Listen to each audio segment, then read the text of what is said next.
Welcome to Qingdao, China, and the 2015 Extreme Sailing Series. Qingdao is one of the largest cities in the Shandong province. It's fast-growing, vibrant, and economically dynamic. It's all hustle and bustle.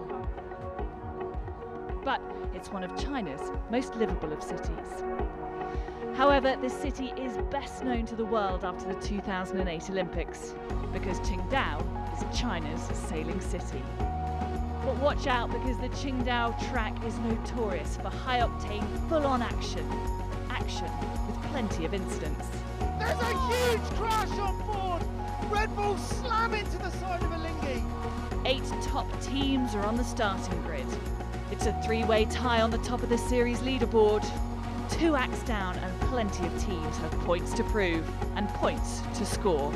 And reputations could be made or lost. It's Act 3 of the 2014 Extreme Sailing Series. And good afternoon from China, and a slightly foggy Qingdao afternoon, where this notorious sailing track always seems to fully test the teams. Racing should have started here yesterday, but a very thick blanket of fog shrouded the city, and racing was cancelled.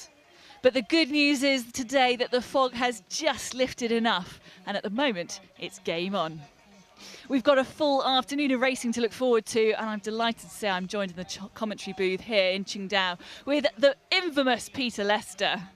Welcome to Extreme Sailing Series, Pete. It's great to have you here. So come on, what are your thoughts? Newbie to the Extreme Sailing Series in my little commentary room. What are your thoughts ahead of today's racing? Well, it's going to be tight. The course is really tight around the track. Boat handling, big emphasis.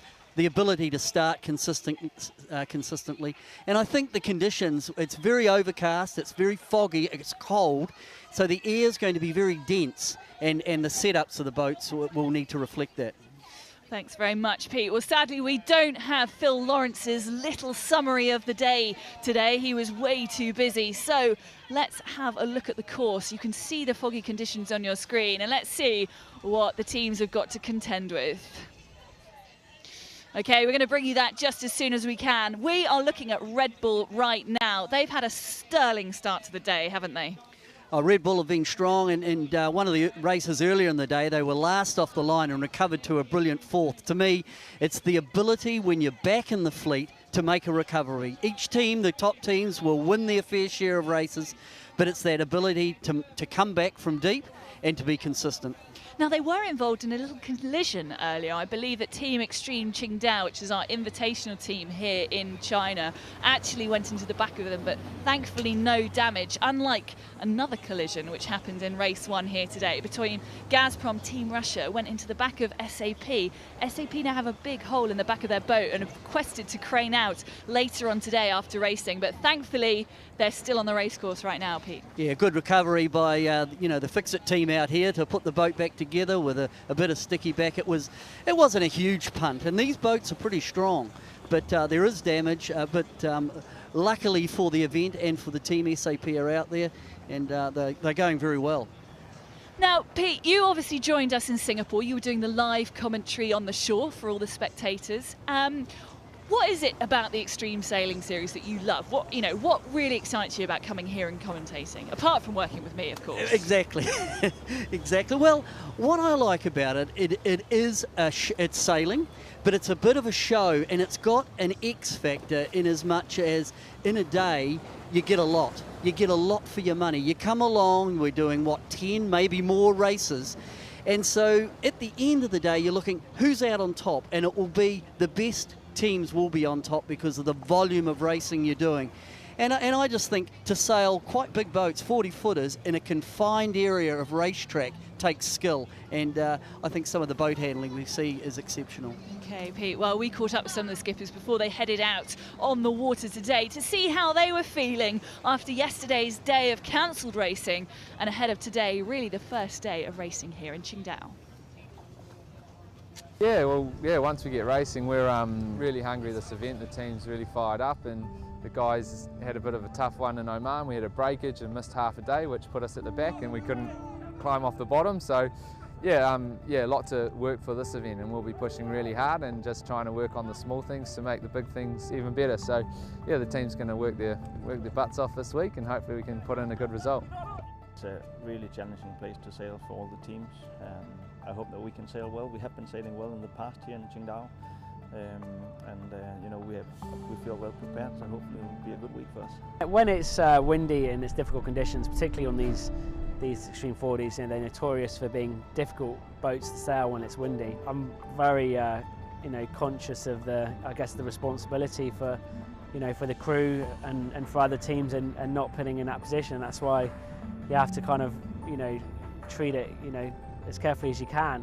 You've got to race hard, but you know, you're always thinking about the safety as well. And so certainly the adrenaline and the nerves do pipe up when it's windy for that reason. Well, there you go. And if Lee McMillan, the 2 times defending champion of the Extreme Sailing Series, feels the nerves ahead of the day, it's no wonder. But I'd be pretty nervous looking at that scene out there right now, Peter. Well, it's the fog's starting to come in, and of course, as the moisture content is going up, it makes the air even more dense. And Lee was talking about the ability to look after the boat, look after the crew. They have responsibilities in short track racing of the other boats on the course. And as the wind increases and visibility decreases, it makes it pretty tricky for the crews to get round the course. So there's lots of environmental stuff going on as the boats get ready for the start. Now, what amazes me is how quickly yesterday and today the fog has come down. I mean, literally, you turn around, tie your shoelace up, and the next thing is you can't even see out of the window. Presumably that's got a lot to do with the cold water, because the water's really cold here, isn't it? It certainly is. The water, I think it's around 9 or 10 degrees. It's cold, even cold for you, Hannah. Well, I don't know, us hardy Brits. But I think what happens, well, I know what happens, is the cold water and the moist, warmish air, you get fog, and it's rolling in from out to sea, and it was a real issue yesterday. Looking at it right now, I think it's very saleable still, but if it gets if the visibility decreases any more, I think we could have an issue later in the day. Okay, well, I know that Phil Lawrence is just looking at the conditions now. Actually, it does look worse on your screens than for us here in the commentary platform. We can still see the whole race course, but we're at currently, look, the AP flag is up, so we're in a little postponement. But I want to talk about the situation coming into Qingdao. We've had 2 acts of an 8-act year. We started off the year in Singapore. We then went to Oman, to Muscat, and coming into Qingdao, Peter, we had 3 boats all tied at the top. Now, quite frankly, coming into this year, I thought Lee McMillan was going to run away with it, and I think he did as well. He's the most experienced. He's got 2 championships under his belt, but we've seen an incredible form from a couple of other boats. Now we've got 3 teams, Red Bull, SAP and the Wave Muscat, all tied on points. What do you make of that? I think it's great for the event, and it really means if you're out there watching, you can actually pick a winner and say, well, I'm a fan of this team. And SAP, to me, very consistent, very measured, good starters, and of course Red Bull, who won the first regatta down in Singapore, they just show class, and I think look, hard to pick a winner. I remember the first regatta I went to in Singapore, we were all saying the Wave, and really it's all been turned on its head, so it makes for an exciting event, the Extreme Sailing Series. Yeah, it really does.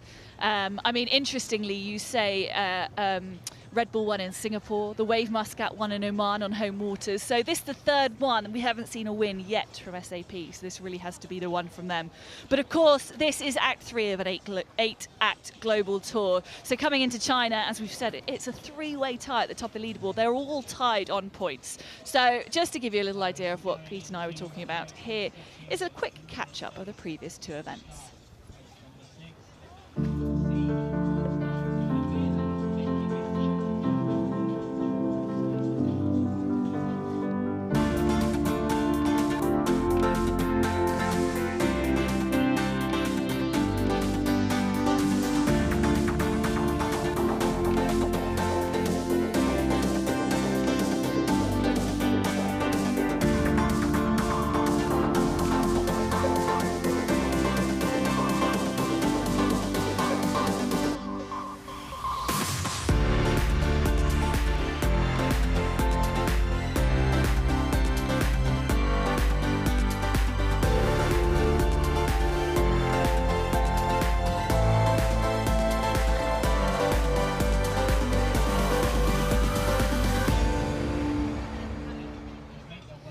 Okay, well, we are going to roll into another race. It's going to be the 6th race of Qingdao, the 6th race of today, Peter.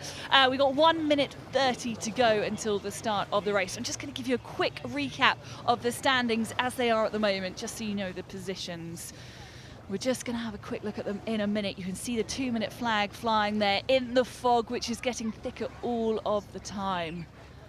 Okay, so at the top of the leaderboard, it's SAP. We said they needed a win here in China. Second place, Phil Robertson on board Gazprom Team Russia, doing a great job. Red Bull Sailing Team in 3rd, The Wave in 4th, Team Turks in 5th. And we go all the way down to Team Extreme Qingdao in 7th place as the invitational team. That's a fantastic result for them so far. With Lino Sonego, Team Italia at the bottom of the results board at the moment. 44 seconds to go. We've got a reaching start, Peter. Yeah, reaching start, and now this puts a big emphasis on time on distance as you go into that last 30 seconds. When do you decide to pull the trigger? Because the first mark is only, 150 metres, and who's ever dominant at Mark 1, they are in a very strong position as the boats line up with just coming up to 20 seconds to go.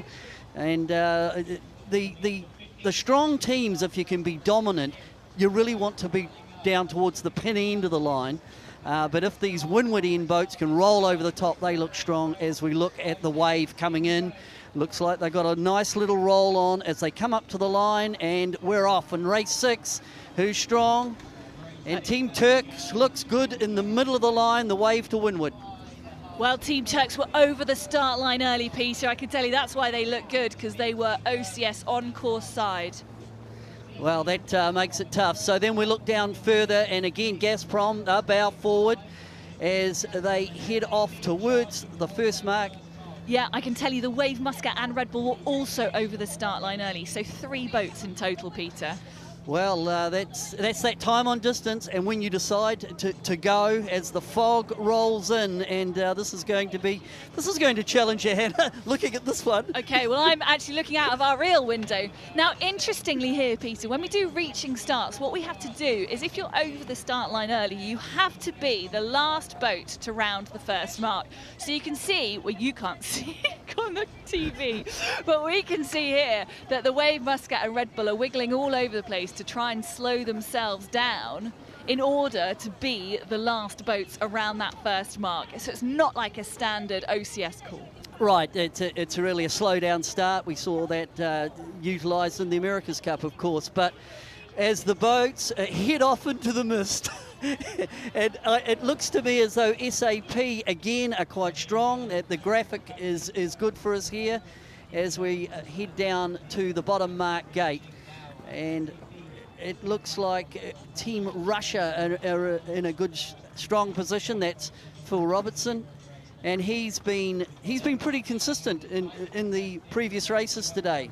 He's having a good regatta so far. Yeah, he really is, and considering he hasn't been in this event for as long as some of the other teams, he's being really strong. Now, I will remind you, we are on our brilliant SAP graphics for very environmental reasons, in the fact that there is so much fog. If we turned our cameras back on, you wouldn't be able to see anything. So you're going to have to bear with us and love the graphics at the moment. I can tell you they're extremely accurate, and I can back that up. Now, interestingly, you can see a split here in the fleet. Half the fleet have gone out to sea, the 4 boats that are heading off to further to the top of your screen, and the rest of them are further to the bottom of your screen. Now, the bottom of your screen, the left-hand side of the course as we look upwind, has definitely been the more favourable side so far today, hasn't it? Yeah, it has. That working as we look up the course, the left-hand side has been favoured, but as we say that, they're coming back upwind, and as they come closer back towards the shore, this is the visibility, and it is reduced. It's quite challenging, but I can tell you, looking down the course as the boats merge out of the fog, it will be Team Russia in the lead as they head back. Hannah, this is a first for me, I must say. Well, of course, it's a very warm welcome from the Extreme Sailing Series, Pete. I'm glad you wore your flip-flops today. You must be absolutely frozen here. But never mind, it's not about us, it's about the teams out on the water in the mist. Now, interestingly for them, they're going to have to try and figure out where the marks are as they come upwind. The good news for us is when they come upwind, they come closer to our cameras, so we've got a better shot of seeing them. But right now, it's Phil Robertson, the young Kiwi. We've been calling him a young Kiwi for a long time. At some stage, he's going to have to become old. I'm not sure when that is. It's certainly not yet. Phil Robertson and his team out in front, Igor Lisavenko on board as well as skipper. Great stuff for this Russian team, and they're doing really brilliant things for young Russian sailors. SAP Extreme, they're in second place. Now they're choosing to come up this shore side where we are by the lighthouse, Peter. I mean, not that you can see, but do you think it's better this side? Well, look, what I think it is, in some ways, it's how you leave that bottom mark gate and then minimising your tacks, because these boats don't tack particularly that strong. So Team Russia and SAP effectively have come up to the top mark with one tack. And if you have to do two tacks, which some of the boats that went to the left-hand side, of course you're losing a bit of distance on the leaders. As bizarre as this sounds, though, I can actually see to the other side of the bay, and it does look a bit slower over by the Wave Muscat and Team Turks over there, whereas the guys that came close to shore, not only have they got a big tick in their box for their sponsors because we've been able to put them on camera, but also they've had some better pressure. So they're rounding this red mark to starboard, and from here it is back down to the gate again. Yes, it is, as the two leading boats come round the mark. They've effectively done that windward beat, just one tack. The boats that went to the other side of the course have had to do two or even three tacks if you didn't quite lay. And Gazprom, Team Russia come off the line and good pressure off that top mark, and they just maintain a good little lead. And they've just had to avoid their Red Bull coming in on starboard. So that was that course alteration there by Phil Robertson, which has meant the trailing boat has come in as we look into the fog. But SAP made a bit of a gain there, exiting the top mark. Yeah, they really did. Now, interestingly, for those of you that live in warm climes with warm water, you're probably not used to seeing wind and fog. But actually here we've got a beautiful breeze, sort of 10 to 12 knots on a race course, sometimes a little more, but this fog getting thicker all the time. I'm not going to be able to see you soon, Peter. That's a good thing. As we go back and the body of the fleet are coming around, I'm looking for the Wave Muscat. They're back in, that sixth position.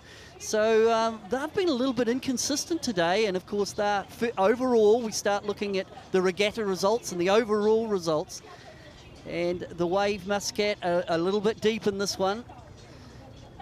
Okay, well, it's Team Russia who are in first place. The other thing we've got to remember here is we've also got tide, Peter. So we've got a big amount of tide coming into the harbour, and so I think that's why quite a lot of these teams are coming in nice and shallow to this side to avoid the tide. I think high water was due to be about 350 today, so about now. So Team Russia down, coming round the bottom mark gate. They are still in the lead. SAP, who have been very consistent, they're coming in at second. From our commentary position, we can only just see them at that bottom mark. That's why we're using the graphic. And the graphic package, wonderful, that SAP graphics package makes watching the sailing doable. Okay, so we have got Russia in first place, Denmark in second place, Italy in third place. A great downwind leg from Lino Sonego. They've just come out of absolutely nowhere, and interestingly, both Lino Sonego and the Wave Muscat choose to go to the left-hand side on that last windward leg, but they went back to that left-hand side on the downwind leg, and it's worked for them. The Wave Muscat up into fourth, Lino Sonego into third. Where's Red Bull Sailing Team? That's what I want to know. They're a little bit deep, and that's a big comeback from the Wave, because they were deep. And Lee McMillan seems to have that uncanny ability, and it comes down to skill and he knows these boats probably the best. He's won the event, he's won the Extreme Sailing Series twice, and his ability to come through the field is a real strong weapon in their arsenal for the Wave. Now, was a good, strong Kiwi yourself, Peter. Tell me a little bit about Phil Lawrence. I mean, you know, I know him from, Phil Robertson, not Phil Lawrence. Too many Phils around here. I know him from World Match Racing Tour days, but you followed his career very closely. Yeah, he's certainly of that group that have come out of the Royal New Zealand Yacht Squadron youth training scheme, and it's produced some wonderful sailors. And Phil really came out of there as one of the excellent debutants. He moved into the World Match Race Tour and did very well. He's won a couple of Grade 1 events.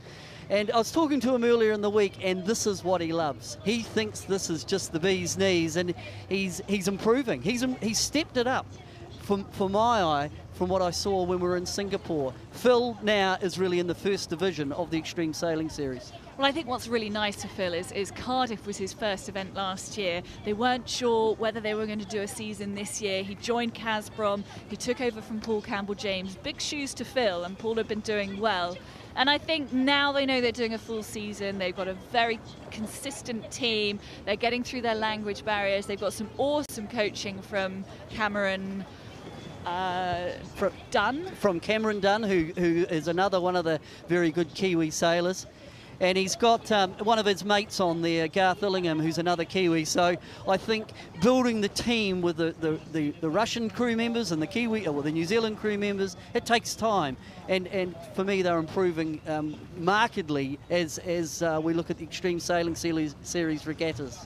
Yeah, absolutely. But as we say that, and they come up towards the top mark, just a little bit flying, they're going right up into the heart of the city now here in Qingdao. As they head up towards a blue mark, which is somewhere in the mist, they roll into attack. They're obviously on ley line for that top mark. They've got a very big lead, about 70 metres over SAP, who are behind them. It's quite light at the top there, isn't it?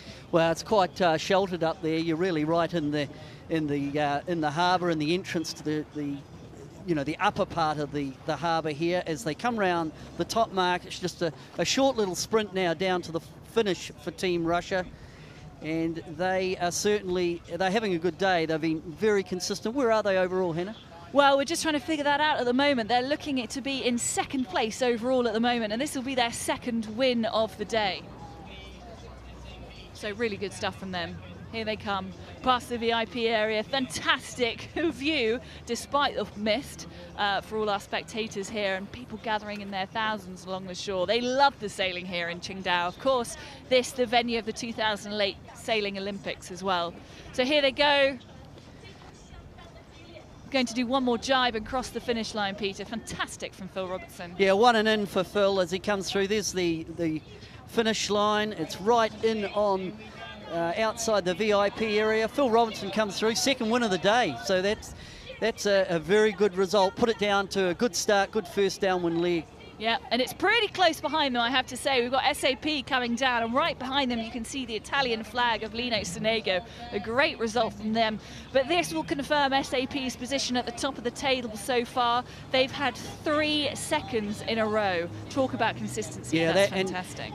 And that's a big deal at the end, how you win these regattas. This is the best result for Lino Sonego. Up to third, and they made a big move on that first downwind, so that's a pleasing result for the Italian team. Yeah, absolutely. It's all about confidence building for them. They were a new team at the beginning of the year, and they are building on strength. Here come GAC Pindar flying the flag for Australia, and again, consistency for them, absolutely key. And this very, very young Aussie crew are getting stronger all the time. Next up, Stevie Morrison on board Oman Air. There's a big old ding-dong between them. Oh, look how close that was between the two Omani boats, Oman Air and the Wave Muscat. Stevie Morrison on board Oman Air, our newest sponsor of the Extreme Sailing Series. Great to have them sign as a partner this week. Taking the... oh, there's a bit of whistle blowing going on. Lee McMillan just looking over his shoulder to see if there was any infringement. We will find out what happened. But it's Stevie Morrison that pips him to the post to take 5th place. And of course the whistle blowing is we have on the water umpiring, and that's the way the umpires communicate to us ashore, but also to the teams, whether the incidents have been it's a penalty or the green flag, which that means no penalty. On the watering umpire, hasn't that changed our sport? It's immediate decisions, and it's been great for the sport. Well, we were having a conversation earlier about how actually one day in the future our umpires should be on those jetpack things on on their back with a big fan. Anyway, here are the results after race 6, or for race 6 should I say. Gazprom Team Russia take the win, SAP in second. Great result for Lino Sonego Team Italia. But look at Red Bull Sailing Team all the way down in 9th. That is a result that's going to hurt them. This event is all about consistency. Being first and being last does not get you to the top of the podium. So there we go. Okay, what do you make of that then, Pete? Well, again, with the reaching start, it puts such a big emphasis on the start. In that race, 3 boats were over the line, and they had to slow down and let the fair starters sail on, and that's very costly. But the reaching start, it is so important to get your time on distance spot on for the start, so you can be dominant and strong at Mark 1. And so the 3 boats over, that was probably a big feature of the race. Okay, thanks, Pete. Well, we can see Phil Lawrence. He's put the postponement flag up again. He's looking over his shoulder, radios in hand. He is looking at this fog, wondering whether it is still sensible and safe to race. Of course, safety absolute paramount here at the Extreme Sailing Series. We didn't have any racing yesterday because of the fog, and here's what's happened. We're out for 5 minutes and the fog came in and not saleable. Hugely disappointing day, obviously not being able to have any racing at all. In the 9 years of the Extreme Sailing Series, it's only the 4th occasion that we haven't been able to race at all, and only the first time due to fog. All was perfect and good, and probably 15 minutes before racing, just this fog line rolled in and it hasn't left, it's still here, so yeah, day over. It's probably about, I don't know, not even 100 metres visibility, so yeah, makes it awfully hard to race in and yeah, impossible, so day over. Now it's a bit of time for rugby, so yeah, it looks like a bit of Australia versus New Zealand going on with a Russian throwing in, so that's good.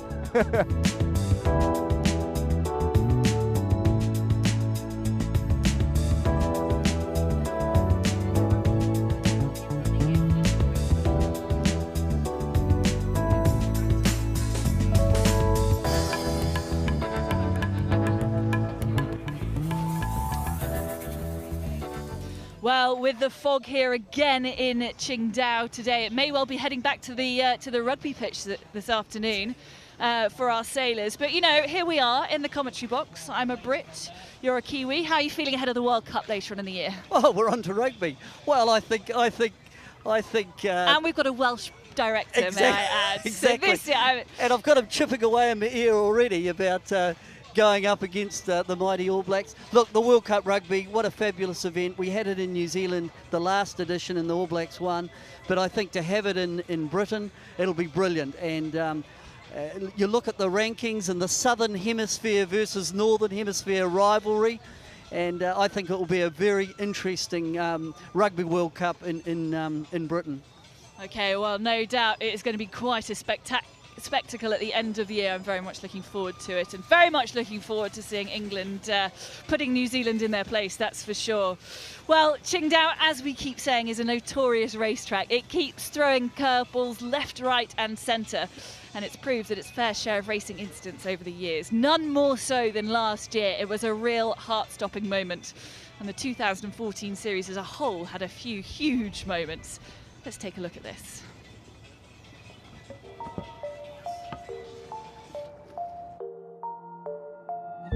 Everyone else has to bear away behind a Lingy. Red Bull go for a big bear away. There's a huge crash on board. Red Bull slam into the side of a Lingy. Good Lord, that was absolutely extraordinary. Oh my goodness, there's a mast come down. Oh my goodness. Men are in the water. 2 boats locked together. Aberdeen are on top of Groupama. I have never seen anything like this.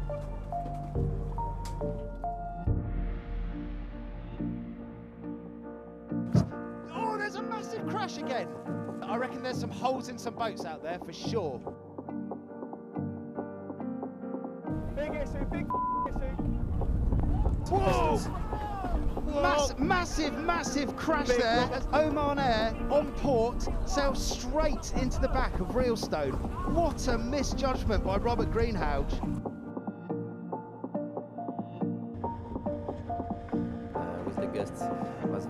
him to bear off behind us, and the contact was really hard.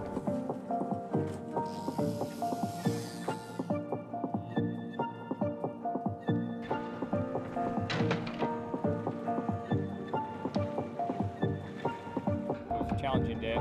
We hit 3 marks, hit 2 boats, and then we broke 1 mast.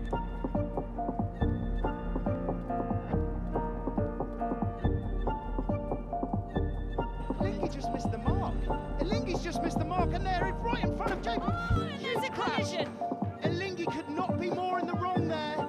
The top 3 boats that are all in contention for winning this act are in a massive pile-up on the top mark.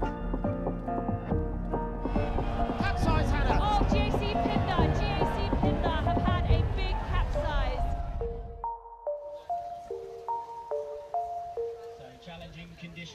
Oh, and what a year 2014 was. We saw a lot of sunshine, and I have to say we are missing that sunshine right now. We're here in Qingdao, Act 3 of the 2015 Extreme Sailing Series, and the weather isn't being terribly kind to it. But as ever, Phil Lawrence is doing his very best to get racing underway, and despite the conditions deteriorating and the visibility deteriorating, we're rolling into another start, Pete. Yeah, we're in sequence, which is, I think, Phil, who does I must say, for a race officer, this is the worst. It's a nightmare for him. But he just boxes on. He's unflappable. He's got a good rapport with the skippers and the crews. For him, safety will be paramount, but he's deemed it, and it's right on the edge, I think, in terms of visibility. Wind isn't an issue. It's quite light to moderate, but it is the visibility that Phil will be all over. But he's decided to let one go, and we are in sequence. How long to go there, Hannah? A couple of minutes? Just over 2 minutes to go. Now, before we roll into that, I know we're not going to be able to see the marks on the course, but we can see them in the graphics. So do you want to just talk us through the course now as we see the graphics? So we just roll down over Qingdao, and we can see the wind coming in over the harbour. The course from the start, reach over to Mark 1, down through the bottom Mark gate, and you have a left and right option, back up to Mark 3, and then back down to the bottom Mark gate again, and then all the way up to Mark 5, and then a small reaching finishing right outside the VIP area here.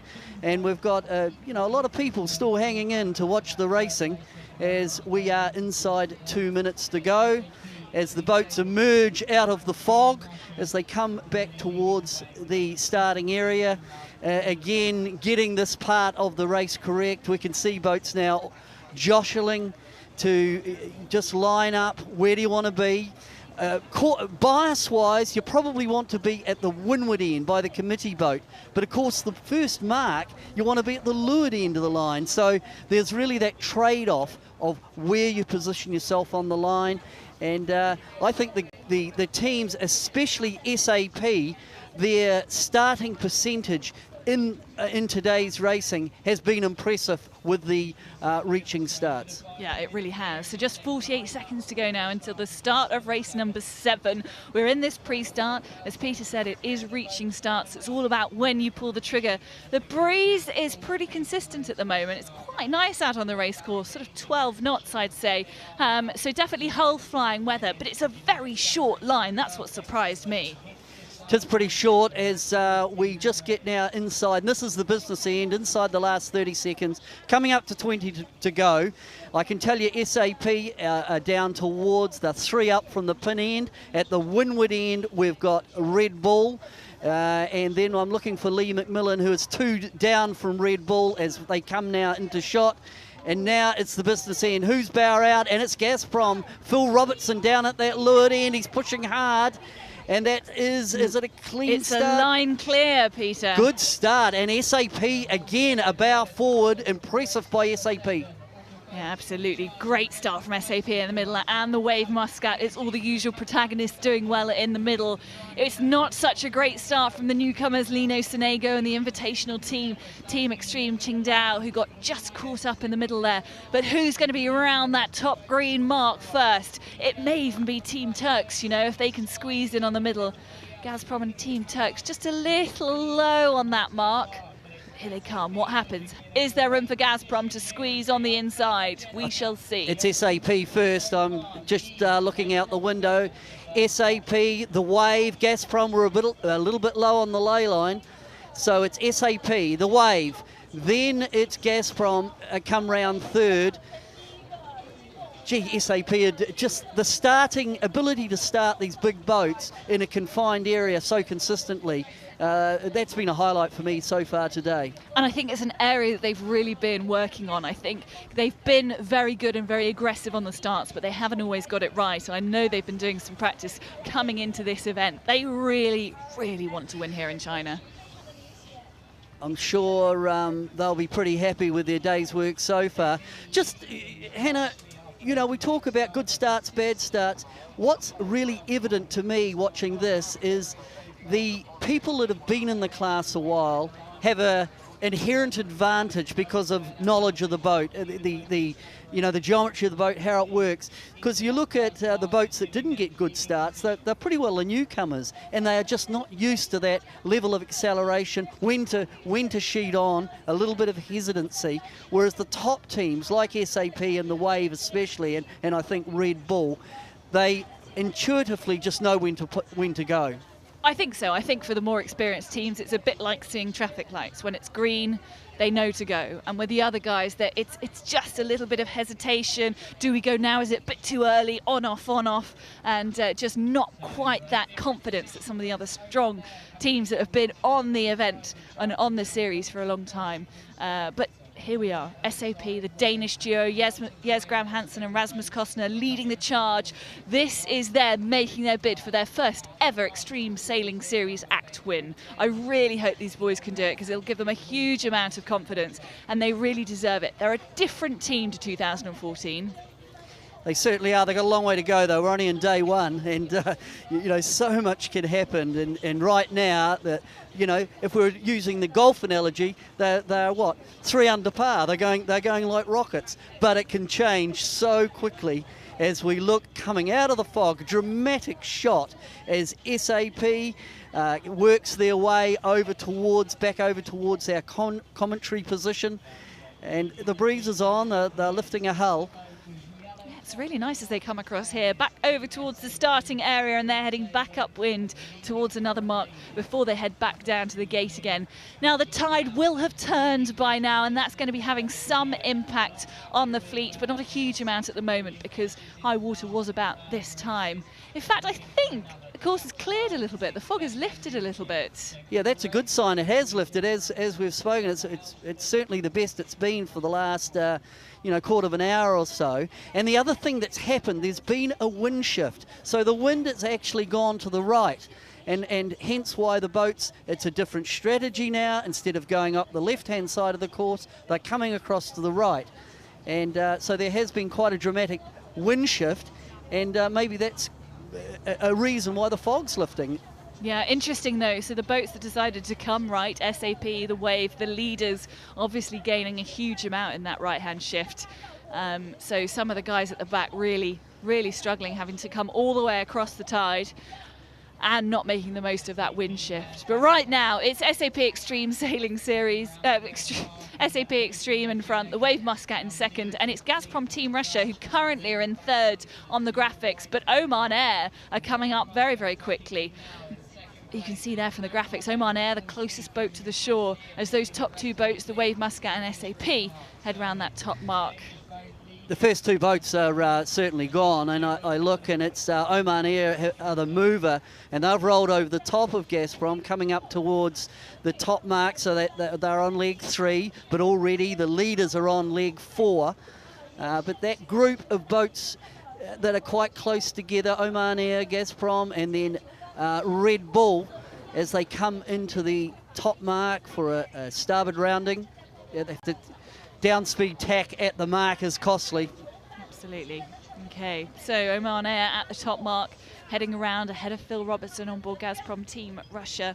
Stevie Morrison, obviously new this year. He's taken over the helm from Rob Greenhouse. Stevie doing a fantastic job. He surrounded himself by people that he has sailed with his whole life, people he trusts, people he knows, and people that can sail the boat extremely well. And he's a very, very talented sailor, and it's great to see him getting into the groove in the Extreme Sailing Series. He's a very good sailor, and I was talking to him a day or so back, and he's loving it. He thinks this is great. He's had that wonderful career in the 49er class, and he's been really one of the stars in England, hasn't he, on GBR, and your wonderful, that strong GBR team. And but I think he's enjoying the variety of challenge, getting into a new class, new challenges. It's freshened him up a wee bit, and I think he's keen to have another go for the Olympics.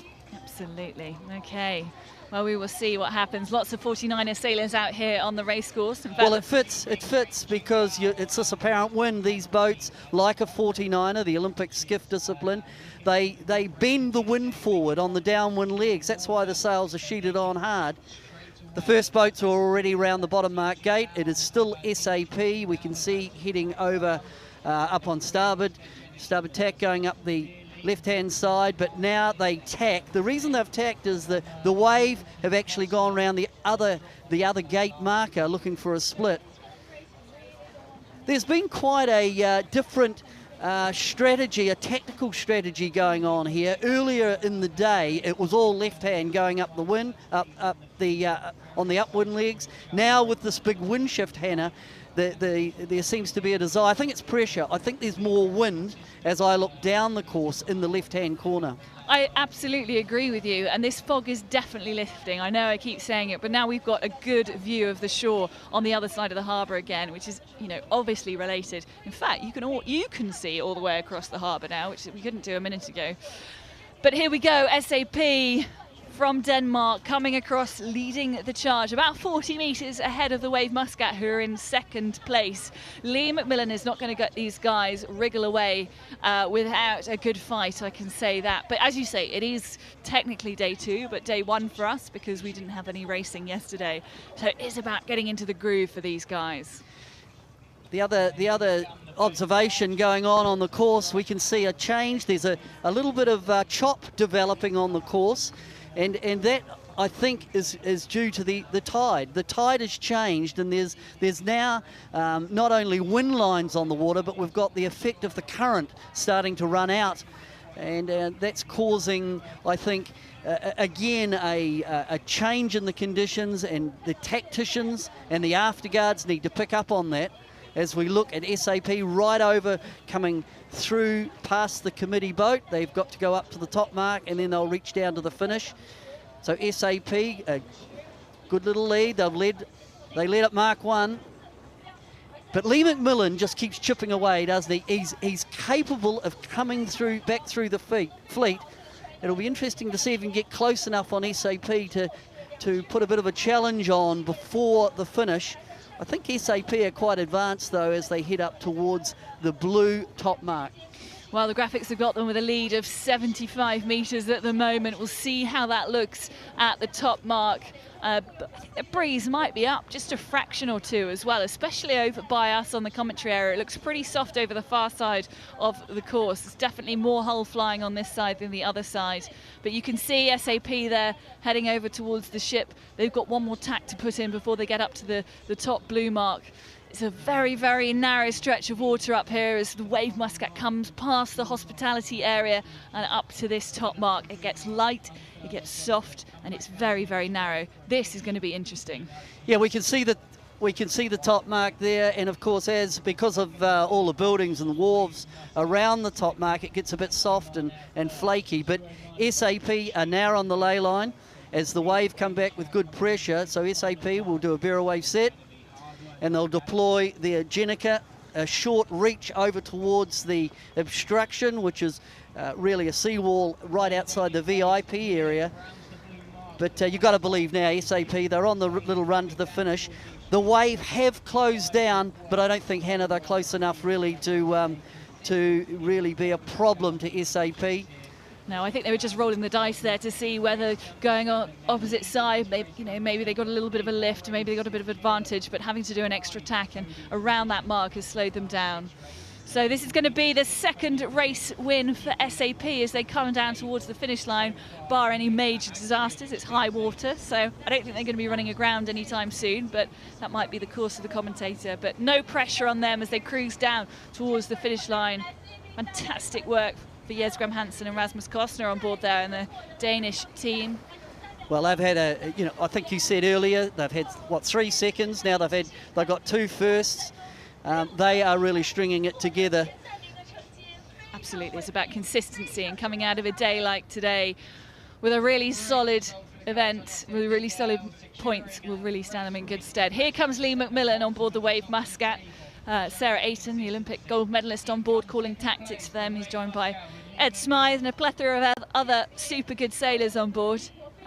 He's looking disappointed. I mean, it's a second place. You just need to keep banking these good results. I don't know why he's looking a bit despondent there. Well, when you're so competitive as Lee McMillan is, he'd have thought through the race, wow, did I get the start right?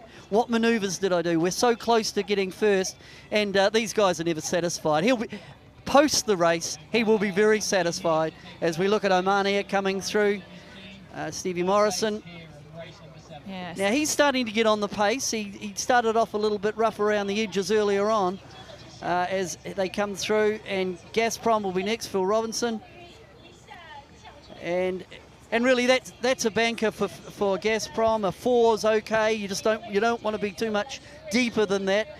Red Bull have been a little bit inconsistent. They will be next as they jibe through. We look at Gazprom. It's pretty soft as they come through the finishing line. Well, interestingly, with Red Bull, really the mainstay, the backbone of Red Bull are the 2 sailors on board, Roman Agarin and Hans-Peter Steinacker, as they get very close to GAC Pindar as they come down and try and give them one last bash as they come down towards the finish line. Red Bull trying to luff them up and keep them out from the finish line. We'll see what's going to happen. I'm not sure if there was any contact there. That looked like a port starboard to me, and I just wonder if there's a penalty there on Red Bull. There is. And that was a classic port starboard. It was GAC Pindar set that one up beautifully, and Red Bull failed out. Absolutely, they did. Now, interestingly, they haven't got Roman Agara on board. He was injured in Oman with a shoulder injury and has had to have surgery. So they've been joined on board this week. They've got super talented sailors on board, but they've been joined by Josh McKnight this week, who's a 2012 Moth World champion, an incredible sailor, but first time he's ever sailed an Extreme 40. I wonder if that's having an impact. I'm sure it is, and if Roman Hagara's, listening, I hope he makes a speedy recovery. And happy birthday, Roman. Oh, there we go. Happy birthday as we look at the boats coming through. But yes, I tend to agree. I think the effect of losing someone of that quality, double gold medalist in the Tornado class, Roman Hagara, from this very tight-knit team on Red Bull, it will have an impact. And it might take a day or so for the team to get together, get the combinations back. But it's tough when you lose such a key member as Roman Hagara. Yeah, I totally agree. And not only is Roman Hagara an amazing sailor, he's got 2 Olympic gold medals, but his relationship with Hans-Peter Steinacker and their communication on board is absolutely unrivaled. And I suspect Hans-Peter is missing Roman as much as Roman is missing being here right now. Well, let's have a look at the standings after race number 7 and see how things look. It was SAP that took the win there, the Wave in second, Oman Air in third, so a 2-3 for Oman Air. Red Bull sailing team, another last for them. That is going to be really, really painful, but a bit of a better result for Lino Sonego, who crossed the finish line in 6th place. We're going to try and bring you the updated results as things look after 7 races. We'll come to that in a minute, but you can see the fog is clearing. It's almost brightening up here in Qingdao. It's good. This is as good as it's been all day, actually, because earlier in the day it looked very similar, so it's good for more racing. We just had that little bit of a glitch earlier on where it was got a bit thick, but now with that wind change, there was about a 20-degree shift to the right. It seems whatever the geography is of the bay, the fog cleared, which is great as we look at the Olympic rings. Absolutely. So lots of people watching on the shore. It's great to have them all here, and thank you for joining us wherever you are around the world. We're going to have a short break between race number 8. So if you're drinking tea, you've got time to go and refill it. We're going to stay with you here in Qingdao. Beautiful, beautiful scenes ahead of all the yacht club and the infrastructure that was built, obviously, for the 2008 Olympic Games. But lovely for people to come back here, like Roman O'Gara, like Sarah Ayton, who have all won their gold medals here in these home waters. They must have such fond memories. Oh, without a doubt. I mean, anytime you have success at a venue, you like to go back. And I think of, 2008 Olympics and Hannah, the efforts of the GBR team here were really at the peak of their powers, and we're seeing, these people, and we're looking here at Lee McMillan. I mean, Sarah Ayton won her gold medal here in the Yingling class. This was a happy hunting ground for GBR sailing. It was a happy hunting ground for many of our extreme sailing series. In fact, we should talk about Team Extreme Qingdao, who are the local invitational team here this week, which is co-skippered by Jonas Warrer, who won the 49er gold here, in fact. And I don't know if you remember that incident, but they were leading at the 49er class going into their last race, but broke their mast. And I think it was actually the Croatian team that lent them their boat, and they still went on to win with Martin Kirketer. And that was quite controversial at the time. They broke their mast, they got towed ashore, they weren't given extra time to get back out for the final race, and there was some pretty good sportsmanship went on, and they were given a boat by another competitor, and they went out to take out the gold medal. And that was protested at that time, and it was controversial, but I think sportsmanship right, it was the right call to allow them to go out. And Jonas Warrer he's been talking about that. It certainly will be a highlight as I think he brought it up at the press conference yesterday with you, Hannah. Yeah, he absolutely did. So the moral of the story is, if you break your mast, make sure there's a Croatian team around to help. So let's have a look at the standings after 7 races here in Qingdao, and at the top of the leaderboards it's SAP Extreme. No surprise there. They've had 3 seconds, a couple of firsts. Phil Robertson and Gazprom Team Russia, fair play, my friend, in 2nd place. Brilliant stuff. Lee McMillan on board the Wave Muscat in 3rd, Red Bull in 4th. And all the way at the bottom, Lino Sonego and Team Extreme Qingdao in 8th place there. So interesting stuff. We're missing Roman O'Gara on board Red Bull's sailing team. Maybe that's the reason they're in 4th place, just settling in. But surely we can say that there is a gold and white sail out there that is absolutely chomping at the bit to win an event here in China, and that is SAP Extreme Sailing Team. So the fog is clearing, the breeze is here. Looks like we are set for a solid afternoon of racing after missing yesterday's racing because of fog. Disappointing. We're into a starting sequence, Martin. 3 minutes to go. Did I just call you Martin? I think you're referring to a very good colleague of mine in New Zealand. And I don't look like Martin. Love to Martin Tasker if he's listening. But yes, we're in sequence inside 3 minutes. And we've got a reaching start, and for me it's paramount again to get that start right. I'm not sure about the reaching starts in yacht racing, to be honest, Hannah. I think it's hard. It puts a big emphasis on just such a small part of the race. Oh, Peter, I'm very sorry. I apologise. You and Martin come as a pair, and it's sad to see you separated. I feel like Martin should be here, standing where I am, but no, not at all. It's great. And anyway, we'll move on from that, shall we? Yeah, we'll leave that one alone. 2 minutes to go. Reaching starts. You don't like them, do you? Well, not really. Only because I think in such a small race, it puts a big emphasis in that last 20 seconds of the line, and I think the upwind traditional type starts just give more options if you're behind. Okay, well, let's have a look at the course and just remind ourselves what we're going to be doing. So, Peter, take us through it. Well, we come down and we'll just have a look at the graphic of the start. We can see the reaching start from the green line over to mark 1, and that's a reach. Then down to the bottom mark gate, left or right option, up to the yellow marker, and we go around the yellow marker, down to the gate again, and there are lead change opportunities there, up round 5, and then reaching over to the finish. And that all takes only around under 10 minutes to get round the track. As we come inside the last minute, And there's a bit of a pattern emerging. I see SAP down towards the leeward end again. The Wave are dipping in. There's the committee boat. They do a great job of running the races. It's pretty relentless for them as well. Now, interestingly, in the last start, it was Team Turks and Gazprom Team Russia that started right the way down on the pin, and they actually had to pinch up. But I think with this little right shift, I think the guys down at the pin will be all right to lay this pretty comfortably. This first mark. You can see them all lining up there, 20 seconds to go. And it's definitely Oman Air that are looking bow forward at the moment. Who do you like the look of? Well, who I like the look of will be who really gets this time on distance for the last 2 lengths leading up to the line. We can see with the wind shift, the boats are well bow up now.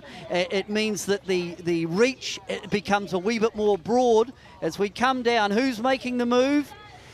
As we look, it looks like it in this GAC Pindar are over the line, and they've broken the line too early. So GAC Pindar have got to let everyone pass them by. Then I look down to leeward. It's Red Bull. Down below them, it's SAP, who have been so consistent, and the Wave to windward. So the front runners, Division 1, charge towards Mark 1. Absolutely extraordinary. You can see the difference in winged angle from the last race. The marks have not moved at all, but these guys are laying this reaching mark absolutely no problem. Considering, you know, the last race, Gazprom was really having to pinch up to get up to it. SAP are free, and they're going to be round first. Another fabulous start from the Danish team. Yeah, the SAP, that now on the start line, they really started 3 down, 3 up from the pin, and that seems to be now a tactic that's being used for SAP, but immediately the Wave jumps them at the top mark. So Lee McMillan used that effect of a good hoist and deploy at Mark 1 to roll over the top of SAP. It's a real balance between being underneath, so you're on the inside at that mark, and yet not having somebody roll over the top of you, and being on the inside so that you're blanketed from the breeze. It's a real toss-up, that, and Lee McMillan on board the Wave Muscat doing a great job of balancing that little sort of coin toss. Well, it's that manoeuvre, isn't it? You come into the mark, it's crew work really that created that lead change, and it's the deploy of the Jenica and then the acceleration and whatever angle you've picked to pick up the apparent wind angle on the downwind leg. But Lee McMillan, I think, did a fabulous job there to roll round SAP. Yeah, really nice. And look at the speed he's come out of that roll with. He's extended his lead to, you know, a good old margin. There's probably 4 boat lengths there as SAP just a little bit ahead of Red Bull Sailing Team, and they're heading down to the gate. Now remember, they can choose to go around either one of these 2 white marks. It just has to be inside out. If you choose the left one looking downwind, you have to leave it on the left hand side of the boat, and vice versa with the right hand mark. So the Wave Muscat furling away their Jenica. They choose to go around the left hand mark as we look downwind, and they head up back upwind for leg number 3. Yeah, the Wave Muscat just set up that passing manoeuvre. They got into a very strong position with their deploy, and for SAP now, what the SAP team are very good at is just chipping away at average points. They've won a couple of races. They've had 3 seconds. For Lee McMillan, who's back a little bit in the standings, he will be absolutely desperate to get some wins on the board to cut that lead differential down between himself and SAP. There's been a split with this one, with Red Bull taking as I look down the course, the right-hand marker buoy. They're heading up the left-hand side of the course, and then coming across towards the VIP area, we've got the Wave Muscat, this is a lead change race, as Lee McMillan. The Wave Muscat coming across, leading the charge. Interestingly, you say that about SAP being very consistent with their points. They haven't been up until this year, and it's actually been Lee McMillan that's done that. Lee's never had a massive lead going into a final day. He's a real last day player, and I think what SAP are trying to do is going, we want to go into the final day with enough of a margin so that however good Lee McMillan's day is, that is not happening. And I think that is what they're trying to do. And Lee McMillan has got to choose whether he's going to step up his game right now or wait until the last day to do that. I think it's a good point, and certainly you know, if you're going to win this regatta, probably, you know, Lee McMillan, the Wave, they've won the event, the circuit twice. They're probably the benchmark where the likes of SAP, Red Bull, they measure themselves against, because you just know they're going to be very consistent. They've got a good little lead. We'll look as they come up towards the mark, for top mark for the second time. And it was the first time up here that the Wave came from behind to gain the lead. Attacking for the top mark for the yellow top marker. And as you said, again, what they're very good at doing as well is, because they know these boats so well, is changing through the gears. They got to that top mark, and then the one that's coming laterally, which is even lighter at the top, just knowing how to coax the boat around the mark and then go into the acceleration downwind. And that comes with time. It's time in the boats. You know the physics of the turns, the physics of the boats, because they're a big wide platform. So understanding the interaction between crew work and the rig dynamics is so important. And that's the difference between the guys that are at the front of the field and at the back. And how do they learn that? They learn that through having sailed these boats an awful lot. And I think that the SAP guys are starting to get into that dynamic where they can know the radius of turn for jibes and how long it takes them to tack and accelerate. We see the damage there on the back of SAP, where the sticky back has been rolled around the top sides of the boat from an incident in race 1 of today. Yeah, absolutely. The crane is on standby to lift these guys out of the water when racing is over today. We've heard from Phil Lawrence that he's going to run racing for as long as he can today. Now the fog is lifted, and it's actually great conditions. It might be about -30 here right now, but still the breeze is in, the fog is lifted, and we're getting some good racing in. I can see there are a few hardened Aussies out on the water with short sleeves on. I bet they're regretting that decision right now. Yes, it's pretty cold. As we look, big lead for the Wave, heading down to the bottom mark gate for the second time. Second, SAP. Red Bull are having a better one this time. Red Bull flying a hull. Okay, so this is a halfway point in the race. This is leg 4 of 8. They're heading back up to a windward mark once again. And Lee McMillan on board the Wave Muscat, extending all the time. It's nice to see Red Bull up in the mix again, having had 2 last places, because, you know, you just can't afford to have many of those. I'm sure they're going to be there or thereabouts on Sunday when we get into the final races. But the difference between having a good race and a shocker is just a fine line, and it might come down to one tack or one starting manoeuvre. Really interesting looking across the other side of the bay there. You can see how the mist is lifted a little bit, and actually on the water it looks quite soft over there, but the Wave Muscat seem to be heading over there in quite nice breeze, and in fact the majority of the fleet now choosing to go over there.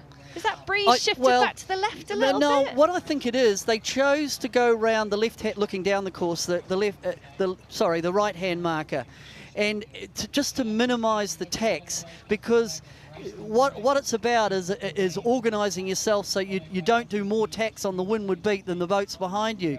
So I think that's why they extended over towards the left-hand side. They went round as we look down the course to the right, and then just really milked it out a little bit to put themselves in quite a strong position mid-course. Because tacking these boats, they don't tack perhaps that effectively. That's a big platform that you've got to pull round in the water. I'm just watching the Wave Muscat track across here to see if the currents had any impact on it, because clearly the tide is going out at the moment. But I have to say, at the moment, crossing this area of water, they don't seem to be too troubled by the tide at the moment. No, I don't think tide's a huge factor. In terms of reading the wind on the water, there's certainly the breeze is up and down a little bit. It's chopped up by the buildings and the wharves as they come up the wind. So the ability for the tacticians and the skippers to read the wind on the water, where's the pressure, and where do you want to be in positioning in terms of how many tacks you want to do, and then what manoeuvre you want to do at the mark rounding. Okay, well, we can see it is a little bit lighter. Crew members up on the bow, just keeping their body weight low, keeping the amount of area in the wind down to a minimum to try and make the boats as aerodynamic as possible as they roll into attack over by the VIP area. You can tell it's Lee McMillan on board driving. He has that very famous stance, holding onto the hydraulic handle and bending over the helm, looking underneath the sail. We're going to see a very smooth attack as they roll up towards the top of the course now. So Lee McMillan on the wave just rolls into attack. Elects to stay on the leeward side as the boat flies a hull. Certainly feels very comfortable in terms of his boat handling, and that comes through years and years of sailing the Extreme 40s. The wind is a bit quieter in the top of the course. It's just because it's pretty confined up the top. You can see those ships and the obstructions of the buildings on the right-hand side. And we look at SAP heading also towards the top mark for the final time. The first three boats have really stepped out from the rest of the field as the wave comes around the top mark for the final time, and they deploy their Jenica. It really has been a case of the rich getting richer, but SAP have closed that gap up from the Wave Muscat quite considerably as they creep around that top mark. At one point, the Wave had a really significant lead, and it's not as big as I thought it was. For me, the defining point in this race would be that lead change at the first mark, where the Wave got into quite a strong position tactically, so that when they deployed their Jenica, they charged over the top of SAP, and from there, really, from there on, they've just dominated the race. Absolutely, here comes Lee McMillan and his team, 2 times defending champion. Pete Greenhouse standing up, having a look, getting ready to foal away that Jenica. He's quite happy with things on board. Sarah Ayton there as well, and Lee McMillan at the back of the boat, about to come into your shot. Oh, he's on the other side of the boat. Probably a lot happier in this race than he was in the last race. There's one place that he loves being, and that's at the front. And look, you could even see a smile. Yeah, body language is a bit different. Isn't it just? Happy with that one. Have a quick drink as SAP puts another second. What's that, 4 seconds they've had now, Hannah? Yeah, super job from them. They're putting a pretty impressive day. This is a good result, a better result for Red Bull Sailing. GAC Qingdao will be next, as Qingdao are at the top mark, but it's Red Bull who come through. And that will be a keeper. A third's fine when you're looking at the regatta. We can see on board the boats, there's a 6th person on board. So the race management team, Phil Lawrence, has the ability to allow a guest on board. That must be a thrill if you're a VIP here to go out and race with these guys. It's absolutely extraordinary. It's fantastic. And in fact, every boat out here on the race course has a guest on board, either a cameraman or a guest or VIP. So a huge amount of people able to have that amazing experience. You just want to make sure you get on a boat that wins and doesn't come last, otherwise there's a lot more shouting on board. Okay. But it really is a feature, isn't it, that people get an opportunity to sail. Absolutely fantastic. Well, I mean, when do you get to jump in Lewis Hamilton's Formula 1 car and go for a spin with him? You just don't, do you? Bill Robertson now crossing the finish line as he takes 4th place ahead of Omar Nair and Stevie Morrison, who are coming down in 5th. And then it will be GAC Qingdao. What happened to them? They were going to cross in 4th. They got caught up at the top there somehow. But they'll cross the finish line in 6th, ahead of Team Extreme Qingdao. But I'd really like to have a look at this race replay, Peter, if you could take us through it, because I want to have a look at that top mark and just see that first reach and see what happened. Yeah, the top mark was a big moment, and we'll look at the graphics as we go off the line. And at the mark, it was SAP, but then the wave rolled over the top, and it was about a good deploy of the Jenica. Then it was just follow the leader as the wave dominated the race. For SAP, they just wanted to consolidate and not slip back into the clutches of Red Bull, as it's all pretty short and punchy. But heading up towards the top mark again, the Wave just played a very conservative game, not allowing the trailing boats to have a chance of making a lead change yet again. But for me, the highlight was really the start again and that first mark rounding. Okay, well now we've had a look at the replay, let's have a look at the standings and see how things look after race number 8 here in Qingdao, Act 3 of the Extreme Sailing Series. SAP still at the top with Gazprom Team Russia hanging on to 2nd place. The Wave Muscat now up to 3rd, Red Bull in 4th place, Oman Air in 5th, just 1 point ahead of Team Turks and then 2 points ahead of GAC Pindai. It's pretty close at that bottom end of the leaderboard between 5th and 8th, isn't it? Lino Sonego at the bottom on 31 points. But remember, this is just day 1 really. We had no racing yesterday because of the fog here. We've managed to get 8 races in so far, and it doesn't look like we're going to stop there. So what do you make of things? We've got SAP in the lead. We know that they desperately want to win. We've got Gazprom Team Russia. I know we've talked a bit about Phil Robertson, but let's come back to them. It's not a position we're used to seeing them in. Well, I think they've stepped up, and the style is really starting to come at the Russian team. I think they're feeling more comfortable sailing around with the likes of the Wave and SAP as we look at the Russian team as they have a bit of a chat, probably a bit of a debrief of their last race. Certainly it's time to reflect, but they have improved. From where I saw them last in Singapore to what I'm seeing here now, certainly they've made a jump in terms of their performance of what we're seeing today. And we can see them having a chat now, the ribs alongside, they're getting some drinks, they're getting some energy food, getting some fuel back on. We've just heard Phil Lawrence announce, the race director announced that there will be 1 more race this afternoon, Peter. So this is all to play for. They know they want to end on a high. What are they talking about? Well, what they're talking about are the moments in the race that they probably got right, but more the very finite moments that we didn't quite get it right.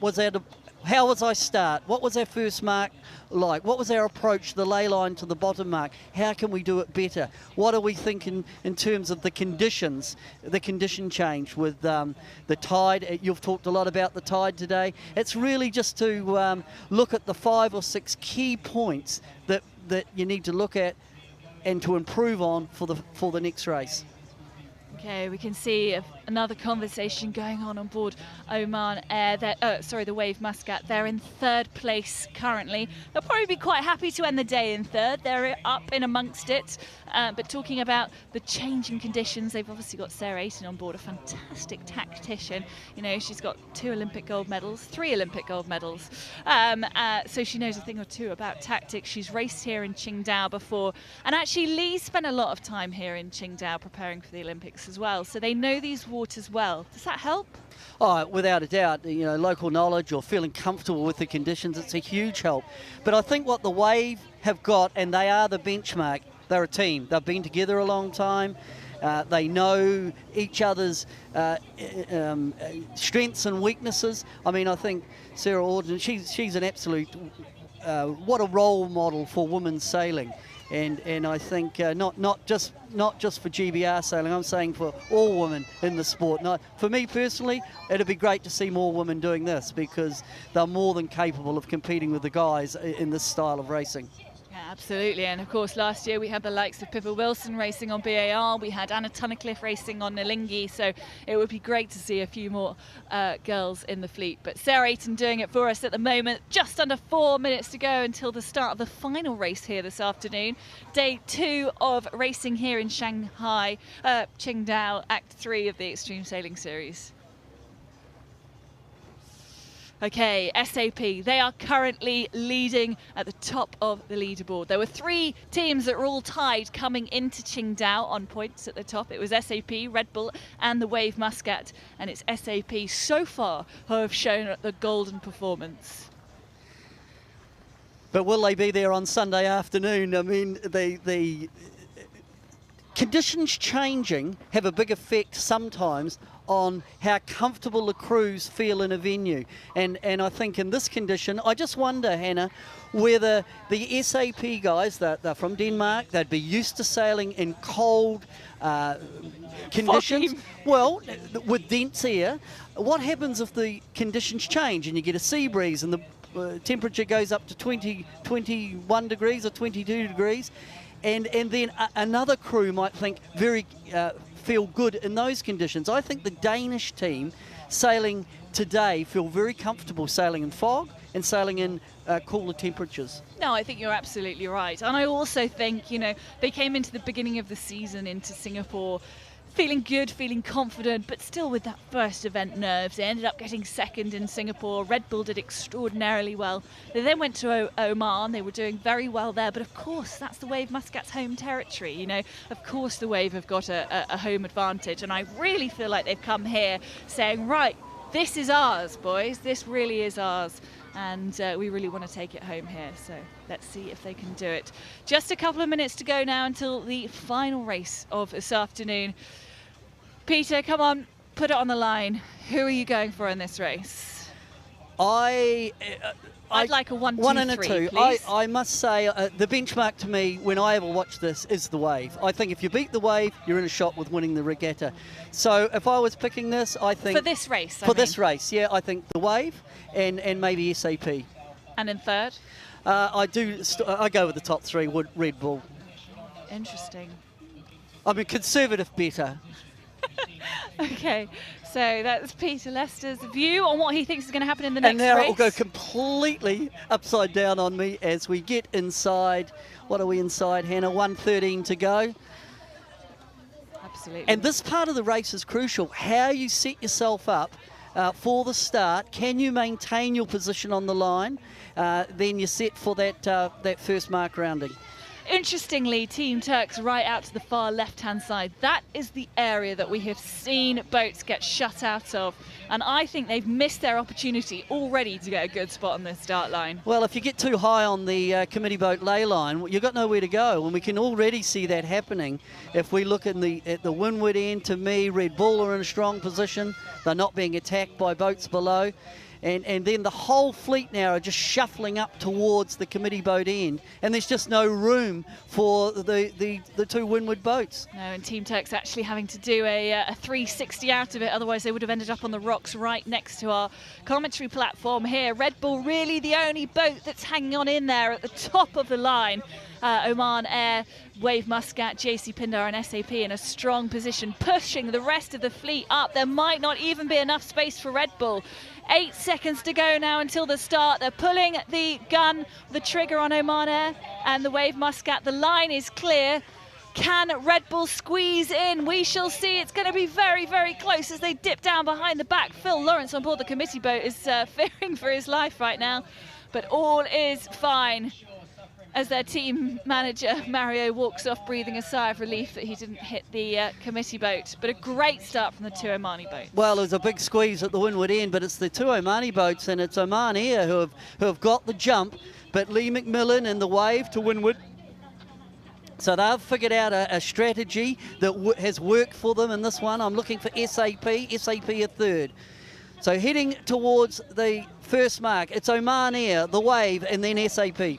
Great to see Stevie Morrison on board the Oman Air getting a good start and getting ahead of his arch rivals, his stable mates, to that first mark. No surprise, SAP Extreme in third place as well, as ahead of GAC Pindar. Looking a little bit soft over there. What do you think? Yeah, it is quite soft, and they're lifted, so there's been more right-hand shift. And what I'm looking for is how is Lee McMillan in the Wave going to position himself with Oman Air at this first jibe? But Oman Air who are leading. So there's the first move of the Wave jibing away. So the Wave have jibed. Oman Air keep extending towards the right-hand side of the track. So that's an early jibe there for the Wave. They didn't seem to be able to push forward on Oman Air. No, and they were looking really soft, as were Oman Air. Oman Air just carrying on to the shore, as you said, Peter, and the Wave. And interestingly, Red Bull as well, choosing to jibe out a lot earlier. I wonder if we're going to see a split at the bottom. I suspect so. I suspect the Wave has seen a little bit of pressure on the shore side near us and is going to go around the left-hand mark as we look downwind. I thought Oman Air really managed their exit from the top mark pretty nice. As Oman Air in big pressure down to leeward of the Wave, they were flying a hull as they already approach the bottom mark gate. It will be Oman Air in a strong position, and Stevie Morrison's got to make a decision. What way, does he want to go left or right? What gate marker will he take? Okay, well, it looks like he's carrying on down towards the left-hand mark as we look downwind. The Wave Muscat going for a furl of their Jenica, it's a lead and change. It's a lead change. Well, that was a big moment. So Oman Air overlaid the bottom mark and opened up again. This is the Wave coming and being able to create a change, a lead. It's not only a position change, it's a lead change, as they did in the previous race against SAP. Well, that explains their early jibe. You know, they saw Oman Air pushing on through to get to the pressure on the other side, but thought, no, you're actually going to overlay that mark. Well, what happened is when the Wave jibed, of course Oman Air had to keep going to clear their wind, and that meant they overlaid the bottom mark. So Lee McMillan just picked up that bottom mark ley line perfectly to put himself in a position to get into the lead.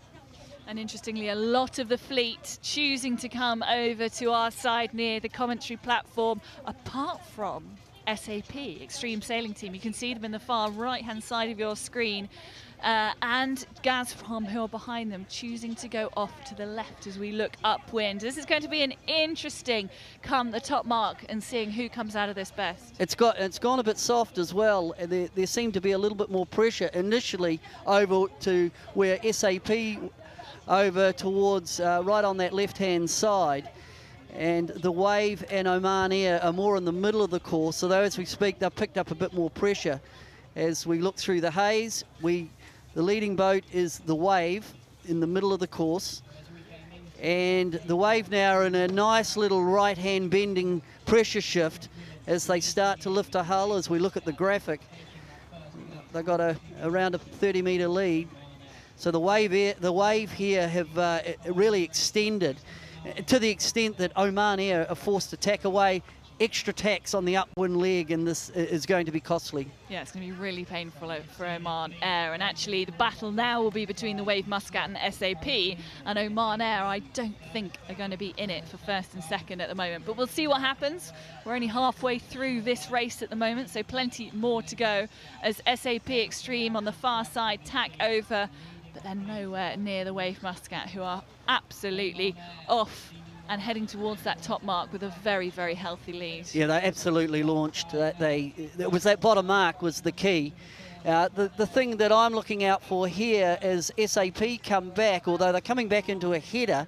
How are they going to match up with Oman Air and in fact with a Red Bull, who have come charging back through the field? Absolutely, there's a really lovely bit of pressure in the middle of the course here, and actually some of those guys that came across early, unlike SAP, have really done well out of it. And in fact, to me, it looks like Red Bull are going to come out of this in second place behind the Wave Muscat. Oman Air are going to have to do another 2 tacks to get around that top mark, Peter. So that is 4 extra tacks they've had to do up this windward leg that they didn't want to, and that's where things cost. Oh no, they're not. Sorry, my mistake. They are laying it. Yeah, they've just come in. They've got a tack set on the mark, which will be a little bit costly, although I think they're going to be far enough ahead. But certainly the course management of the Wave was pretty impressive. And now we look at Oman Air, who come off the top mark in second. And then right behind them, it's going to be Red Bull, but the team that actually missed out going over towards the far side is SAP. And actually it's them that are going to have to do 2 more tacks to get up to the ley line of this mark. As you said very correctly, coming across they were headed, and you've seen that now because they weren't able to lay that top mark. Well, this shift, as the afternoon's gone on, has turned into a persistent shift, so it's just kept cranking or kept shifting to the right It's probably now gone the best part of 40 degrees. And whether that's a phenomenon here, it might be in late afternoon. The breeze just wants to keep moving to the right. I'm not sure. I haven't been here long enough, but certainly we've had big wind shift as the afternoon's gone on. So SAP now come down past us, but in the lead it's the Wave, Oman Air and Red Bull. Yeah, absolutely. Oman 1 and 2, Austria 3, and Denmark in 4th place. 5th place, and a very, very strong race for them so far, is the invitational team, Team Extreme, Qingdao on board, with obviously Jonas Warrer on board. It's great to see, actually. It's just hard for like the invitation team to have any sort of consistency. They have their good races, but then they have their races that are a little bit deep. Okay, this is the last race of today. Team Turks there in your picture. Here are the graphics though. 100 metres the lead for the Wave Muscat as they head towards the bottom gate for the final time. They've got to head back upwind and then to the finish line. Are they going to choose to do what they did last time? Take the left-hand mark as we head downwind and come across towards the spectator area? Or are they going to make the same mistake that SAP made in the last upwind leg? I think the Wave will just play a pretty conservative game now. With that, they've got a big lead as they head into the bottom mark gate. They come round on, they'll be on port, and they've got so much of a lead. They can just really have a pretty conservative game plan against Oman Air. Oman Air still approaching the bottom mark gate, but it's so soft at the bottom of the course at the moment for the Wave. As now Oman Air come into the bottom mark, we can still see the leading boat in a quiet spot of pressure, although they're just starting to accelerate now on the Wave. As then there is a split with the third boat at the bottom mark. Red Bull has gone around the other mark, around the other gate mark. But now I just get the impression, Hannah, that really the two leading boats are just consolidating their position. Yeah, quite right, and I think that's all you can do in this race. I mean, they need to play it safe. The danger, I suppose, comes in getting a lead that's too big and actually sailing into a different bit of weather to everyone else, especially with these conditions changing all the time. Well, it can just, essentially the winds can start to collapse late in the afternoon in this condition. And we just got a little bit of a feel of it then, that all of a sudden, for no reason at all, that the wind shut down. And for the leading boat, that's probably the only risk that they have, is a trailing boat can get in a vein of pressure and sail around them. And actually looking at the outer limits of this course in the far distance, you can see the edges of this race course just starting to fray off a little bit as the breeze starts to, well, certainly not evaporate, it's not warm enough for that, but disappear as the afternoon goes on. It just starts to go soft and the wind gets a little bit unstable. But really for the Wave now, they're back into the pressure. They've in fact got a little bit more wind than the boats down to leeward of them. Those top three boats, in fact, have a very impressive lead over the rest of the fleet. The Wave Muscat in first, Oman Air in second, and Red Bull in third. I imagine that's pretty much going to be the way it is going into this final top mark and probably going into the finish line. But a couple of 100 metres their lead over the rest of the fleet. They've really stepped out. They've really stepped out on the boats behind. And the boats behind, as I look further back, we're still on the Wave, but we can see the Wave, Oman Air, Red Bull, and then SAP back in fourth. But there's a big split of the fleet as we look at Oman Air, the Wave. Well, interestingly, SAP, who are on the analytics coming up in fourth place, they're not battling for third, second or first. They're trying to hang on to fourth place. That's how big the split is at the moment. But meanwhile, it's the Wave Muscat coming across. They've got this final top mark to round before they head down to the finish line. The mist just creeping back into the harbour here in Qingdao. Well, we had our little sweepstake and we got it right, eh? No. You said the Wave Muscat, SAP. Well, winners are grinners. You have to get all Sorry, three right. I set you up there. That's all right. I'm afraid. Hannah's rules. Anyway, yes, Lee McMillan. You wouldn't get great odds for that, I have to say. No, though. I know that. But Certainly. What he's done today, though, he started off a little bit, you know, he wasn't that dominant at the beginning of the day, but he's going to come ashore, 2 wins, last 2 races. He's going to sleep well, isn't he? But he's always like that, you know, he's a little bit of a slow starter, he susses everyone out, he sees where everyone else is going to fall in, and then he's like the quiet little fox that just creeps in, comes forward. Once everyone else knows their place, he knows exactly how he can beat everybody and comes in and stakes his claim on the event. As the Wave around the top mark for the final time. So it's the Wave, Oman Air, Red Bull Sailing, SAP Extreme, still a 4th. They haven't had a great race, but they're there. It's good to see the Team Turks up there in 5th. Okay, Lee McMillan on board the Wave Muscat, 2 times defending champion of the Extreme Sailing Series. He won Act 2 in Muscat, Oman just a month ago, and now he's here in Qingdao, the Olympic sailing city, a city he's so familiar and loves so much because of the 2008 Olympics, and is here about to close out on day 1. It'll be interesting to see what this does to the overall standings after 9 races here, Peter. I don't think he will manage to have closed the gap over SAP. I think the gap was at 11 points, so he's going to get 4 back. We'll just check on the points. So overall for the day, it is going to be SAP. If they finish 4th here, they'll be on top. And I'm just doing my mental arithmetic. I think it'll be the Wave will be in 2nd, but in striking, though absolutely in striking for day 2. Absolutely, and still 2 days left, remember, of racing to go here in Qingdao. It's getting really soft across the race course now as the Wave Muscat coax their way down to the finish line. Lee McMillan is confident, he's happy, he's standing up. That's 2 victories in a row for him. He'll take that. Not a bad way to end the day.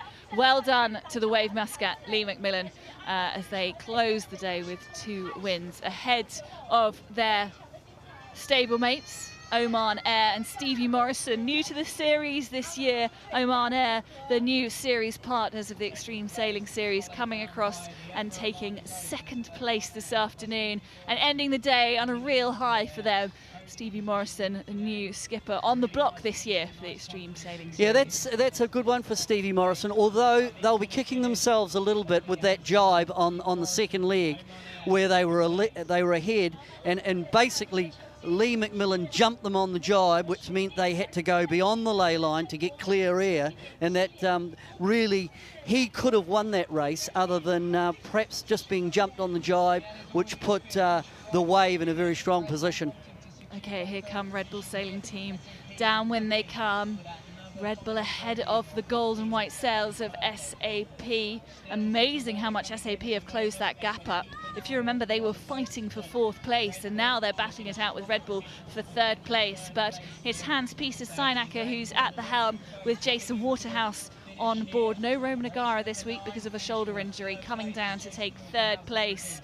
And that's another good, solid result from them. They've had a wobbly old day, they have. Yeah, but probably not the day they wanted, but it's probably good enough because we're only on day 1 as we look at SAP coming through. So Red Bull are going to still be in there. It's good enough for them. Okay. As SAP come through, they'll be on top after day 1. And amazingly, behind them, Team Extreme Qingdao. Fantastic sailing from Jonas Warrer, coming down to take 5th place for the invitational team. Brilliant stuff from them, great sailing. Well, it is, and for Jonas Warrer to come back to Qingdao and where he won his gold medal in the 49er class, and you look at the quality of that guy, you know if he could stay in the class for long enough, his performance would go up in terms of his placing in the fleet. Absolutely. Behind him, Phil Robertson. Another strong day. They were currently lying in 2nd place. I'm not sure that this position is going to manage let them hang on to 2nd place overall going into the end of the day. I think the Wave Muscat might have overhauled them, but we're going to come to you with the overall points as soon as all the boats are over the finish line. Phil Robertson coming and taking 6th place this afternoon. Not their best result, but it could have been worse. No, I think they've had a pretty good day. What happened with them, in my mind, when the conditions changed, when it got really foggy and then the wind, it cleared, the wind changed, it swung right round to the right, they seemed to go off the boil. It didn't change with it, did they? Well, maybe it's a gear change thing, I don't know, but certainly early on they looked very good, but again, it's such a fickle old game. Conditions change. You just don't feel as comfortable as you did in the earlier races. Okay, well, it's Team Turks who come across in 7th, Lino Sonego in 8th, and GAC Pindar in 9th. So let's have a look and see how things stand after 9 races here in Qingdao. And it's SAP who just hold on to that lead, 8 points clear of the Wave Muscat, who have just overhauled Gazprom with 2 points. They're on 69. Red Bull trailing them by 10 points on 59. And right at the bottom, it's Lino Sonego, Team Italia on 35 points. Who knows what will happen tomorrow? We've missed one day of racing because of the fog. It definitely played with us today. Will it come back and return tomorrow, or will we get another curveball from the notorious racetrack here in Qingdao? Well, there's only one way to find out, and that's by joining myself and Peter tomorrow as we bring you all the action from day 3 here in Qingdao, Act 3 of the 2015 Extreme Sailing Series. Thanks for joining us.